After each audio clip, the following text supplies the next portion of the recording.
पछिल्लो समयमा नेपाल सरकारले विभिन्न सुकुम्बासी बस्तीमा लगायत नेपाल सरकारको जमिनमा अतिक्रमण गरी बनाएका संरचनाहरू भत्काइरहेको बेलामा विभिन्न प्रतिपक्ष दल अथवा विभिन्न मानिसहरूले सामाजिक सञ्जालबाट आलोचना गरिरहेका छन्।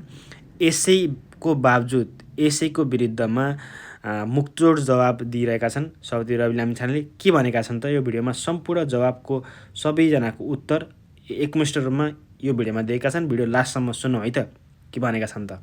देशभरिका विभिन्न स्थानीय निकायहरूले रासोपाको काँधमा बन्दुक हानेर अव्यवस्थित बसोबासीहरूलाई देख्यौ तिमीहरूले भन्ने काम जुन गरिरहनु भएको छ त्यसमा हाम्रो घोर आपत्ति छ। अव्यवस्थित मात्र होइन, असुरक्षित बसोबासीका हकमा सरकारले यो कदम चालेको उहाँहरूलाई सुरक्षित राख्नको निमित्त।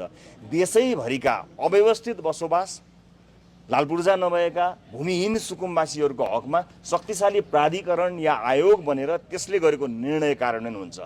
तर खतरापूर्ण ठाउँमा, नदी किनारमा पहिरो आउने, बाढीले बगाउने ठाउँहरूमा बसेका नागरिकहरूलाई स्थानान्तरण जति छिटो त्यति गर्नुपर्ने हुन्छ। त्यसो गर्दा उहाँहरूलाई घरबारविहीन बनाइने छैन। यो रासोपाको यो सरकारको निर्णय हो, सरकारको स्ट्यान्ड यो हो। तर यसको आडमा देख्यौ तिमीहरूलाई उठायो भन्दै यही मौकामा अन्य कामहरू गर्ने त्यो स्थानीय सरकारलाई पनि हामीले अपिल गरेका छौँ। जस्तो बाटोको विस्तारको काम कतिपय स्थानीय निकायले गरेको छ। त्यो बाटो विस्तार गर्न त्यसका मापदण्ड आफ्नै होलान्, त्यसको आफ्नो कार्यविधि होला।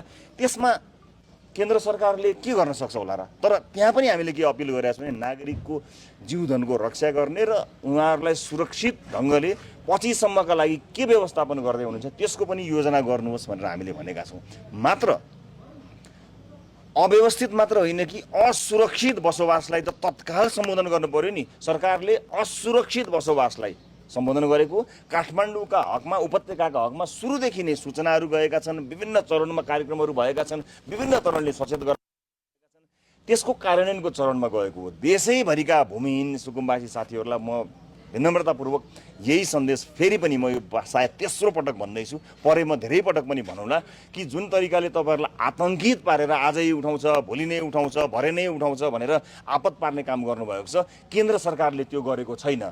फेरि पनि भन्छु, असुरक्षित हुनुहुन्छ भने तपाईँलाई सुरक्षित ठाउँमा लिएर जाने, स्थानान्तरण गर्ने, तर तपाईँको भविष्य सुनिश्चित गर्ने काम केन्द्र सरकारको निर्णय हो। पार्टीको निर्देशन पनि सरकारलाई त्यही हो। त्योभन्दा बाहिर गएका कुराहरूको चाहिँ बारेमा सरकारले सचेत पनि गराएको, निकायहरूसँग समन्वय यहाँहरूले गर्नुहोला।